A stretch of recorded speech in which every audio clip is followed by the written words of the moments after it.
What counts as evidence in moral inquiry? In the previous lecture, we discussed the importance of distinguishing morality from cultural or personal mores. We noted some reasons for thinking that if there is a moral reality, it's the same for all of us and is completely independent from our opinions or God's commands. But we haven't given any reason to think that there is a moral reality, nor have we provided any hints about how we can come to know right from wrong.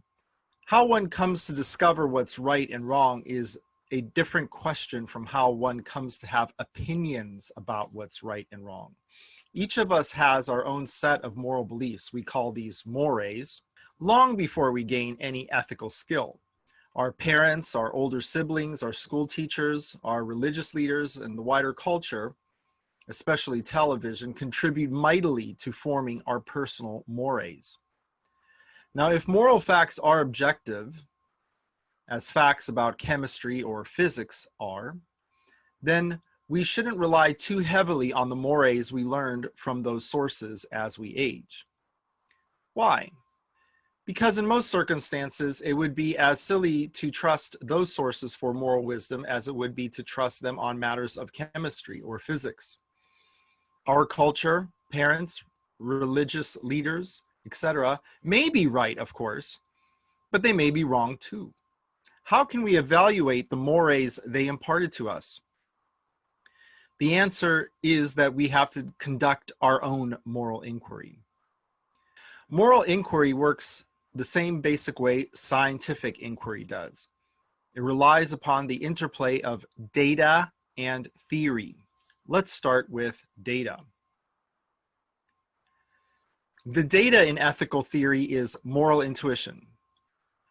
Now, by moral intuition, philosophers don't mean something like woman's intuition, which is a foreboding about the future. They just mean, or at least I will just mean, an appearance that something is morally right or wrong. So that appearance or seeming that torturing babies for fun is wrong is your moral intuition that such an action is morally wrong. And the appearance or seeming that returning money you borrowed as soon as you can is good is the intuition that returning what you owe promptly is morally good. Sometimes moral intuitions take the form of a pang of conscience. You feel a pang of conscience when you feel you have done something wrong. Sometimes you have a moral intuition when you contemplate a seemingly morally bad action being done by anybody. For example, you don't feel personally bad about torturing a baby for fun. But when you think about it's being done, you feel inside this would be a bad thing for someone to do. Moral intuitions aren't always negative feelings. Imagine somebody stopping to help another pick up her dropped books. This seems like a good thing, in most circumstances at least, and you have a positive feeling about it. Sometimes a moral intuition can be very non-emotional, as when you contemplate a person putting on a blue shirt. Nothing seems wrong about putting on a blue shirt, in normal circumstances at least. So the intuition is that it is okay to put on a blue shirt. There's much debate about whether moral intuitions are feelings or cognitive judgments that go along with the feeling. We don't need to worry about that debate here. Let's talk about the fallibility of moral intuitions. Moral intuitions, which you are free to think of as reports of your conscience, are not always correct. Proof: your intuitions about some things have changed. So both sets of intuitions cannot be correct.